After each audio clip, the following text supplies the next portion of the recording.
Sin duda a usted le ha ocurrido, quiere abrir una cuenta bancaria y los trámites son enormes. Va usted a un banco a vender dólares en efectivo y le pagan muy poco. Todo esto, nos dicen, es debido a la regulación bancaria. Y mucha de esta regulación lo que busca es combatir el lavado de dinero, aunque no sé realmente si lo está logrando. Yo quiero agradecer la presencia en este programa de un especialista en estos temas, es Robert Shapiro.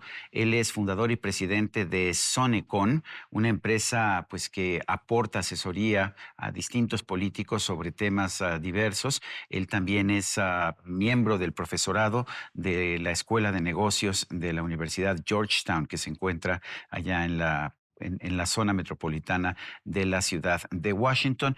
Vamos a hacer esta entrevista en inglés para que nuestro público pueda escucharlo a usted directamente.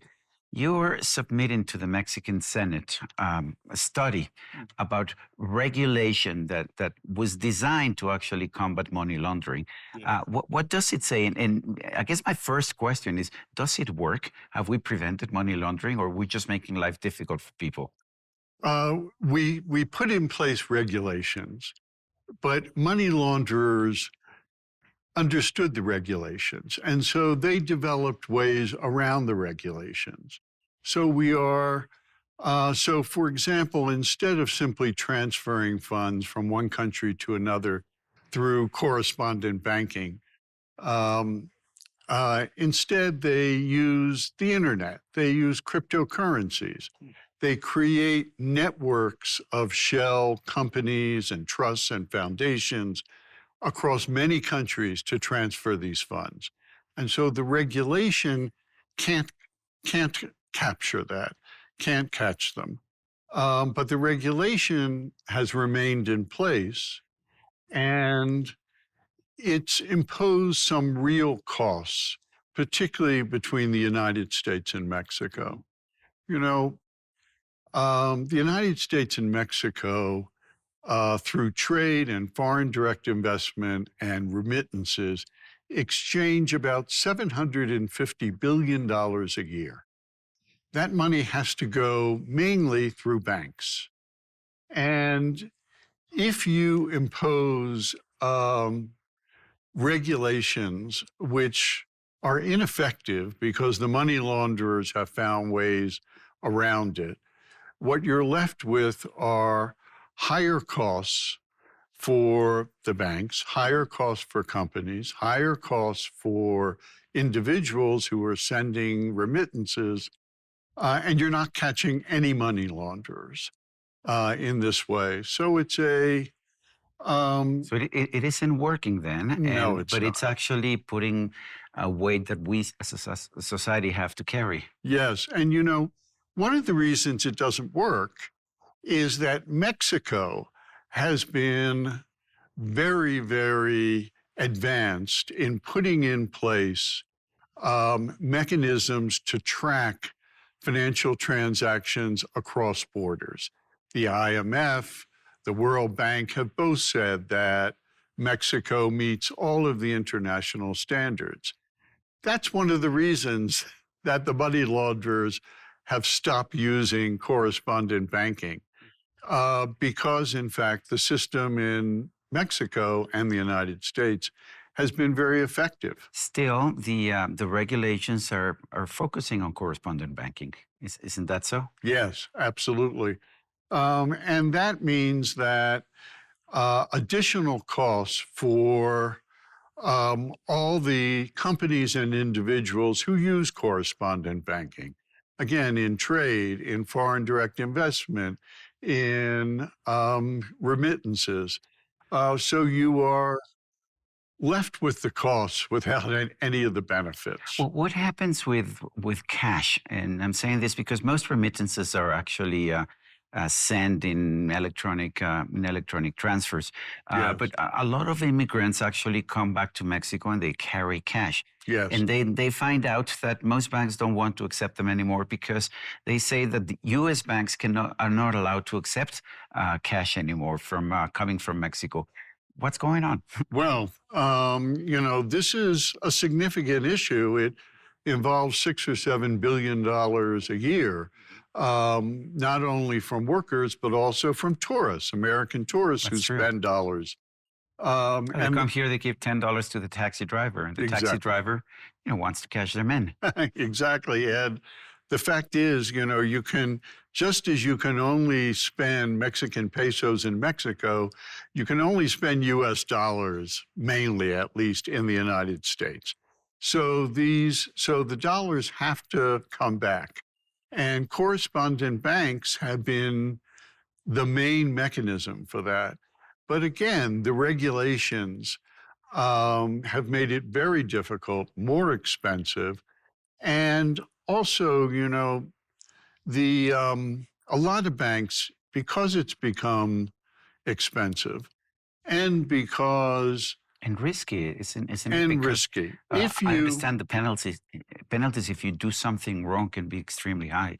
and this is really one of the unfair aspects of this. The regulation is the main regulation is know your customer. That is, if anyone is trying to open an account or make a You have major to know who he transaction, is and you where, have where to know he's who he getting his is. money from or Right. whatnot. But the money launderers, it's not like they use their own name. They get what are called nominee directors and nominee officers, who are people whose name law firms usually find them, whose names can go on the account. These nominees have no idea who the real beneficiary of the account is. So the bank says, okay, we know this person. Um, and then if the money launderer is caught and they trace the money back to a particular bank, there can be an enormous fine and reputational damage, Hmm. even though the bank could not possibly have penetrated all of the shell companies and shell trusts through which these funds are being transferred. So what should we be doing, Mr. Shapiro? What should we keep this regulation? Should we change the regulation? It isn't working. It isn't catching any delinquents, Right. and it's actually having tremendous costs for society, both in the U.S. and in Mexico. Yes. What should we be doing? What should we change? Well, two things. One is the focus of the regulation of money laundering should go to the countries which have not put in place the kinds of controls that Mexico has. And there are And many countries, in many fact, that countries, Singapore, Hong Kong, Liechtenstein, the Cayman Islands, Panama, there are many countries. And also, those countries account for a much larger share of international transactions than Mexico. The other thing we should do is create a legal safe harbor for banks that have followed the regulations, but couldn't possibly have known that behind a string of 20 shell companies lay a criminal organization. so if there's no criminal intent on the part of the bank shouldn't be punished. And not only no criminal intent, they've also followed all of the regulations. They have reported all the transfers. Mexico has one of the most sophisticated and transparent systems for tracking and monitoring international transactions. This is not about the transactions. This is about who the beneficiaries of those transactions are when they happen to be criminal organizations.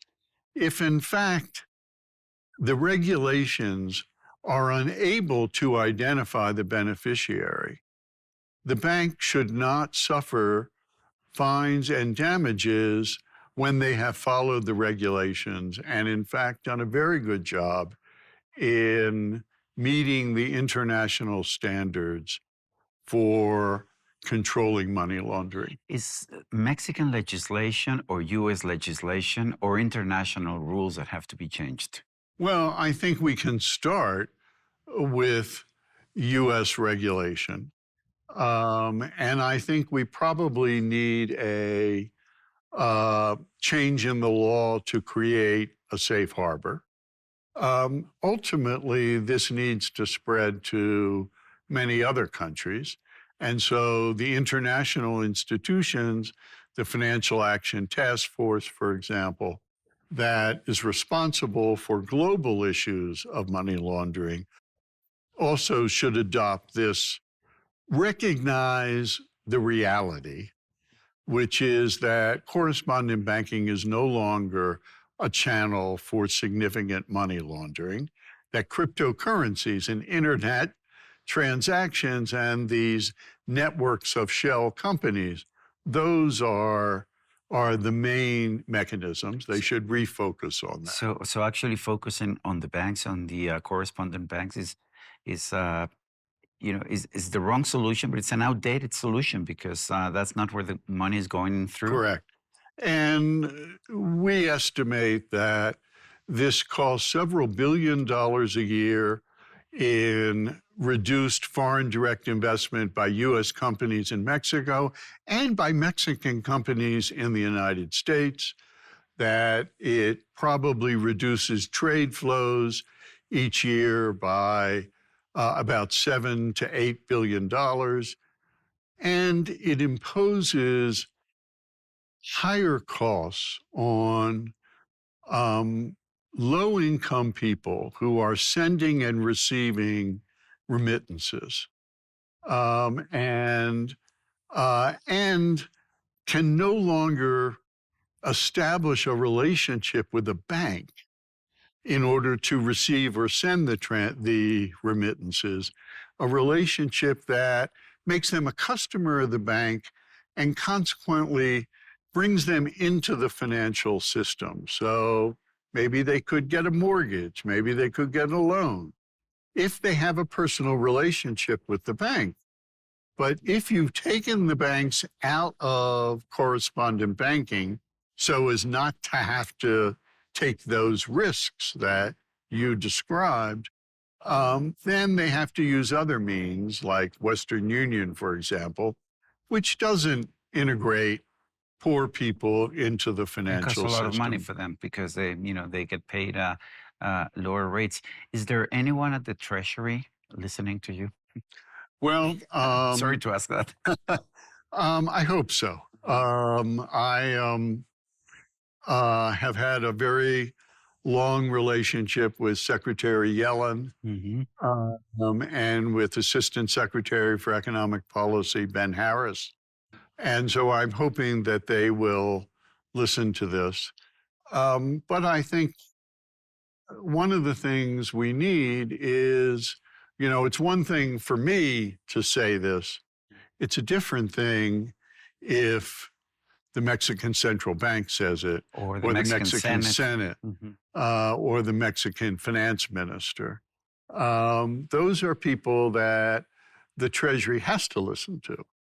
Is your study available publicly, or I know you're going to present it to the Senate. Yes, Is it available publicly? yes, it is. It's available on my website, Okay, so I can look it up there. sonicon.com, and it is also available in other fora whose unfortunately web addresses I don't know. Okay. Well, it's But it Sonicom. is public. SONOCON. No, SONE. Oh, NE. Mm-hmm. CON.com. Okay. Yeah, and I did have it written. It's good to spell it out so that people Yes. can actually see it. Are people understanding? Are public officials in the U.S. and Mexico understanding the seriousness of this issue? If you can get them to listen. Yeah, because it's not a sexy matter. It's not politically profitable. Right. There's no interest group pushing it. This is just good financial policy. And it's particularly important for the United States and Mexico because the U.S. and Mexico has such a unique and special relationship as neighbors. Mexico is now our single largest trading partner. And so and the prosperity of Mexico is in the vital national security interests of the United States. Mr. Robert J. Shapiro, founder and president of Sonecon, thank you very much for this conversation. My pleasure. Y a usted, amigo, que al vernos y al escucharnos hace posible este programa, se lo agradezco también. Esto es todo por hoy, pero no se lo olvide. Nos vemos la próxima.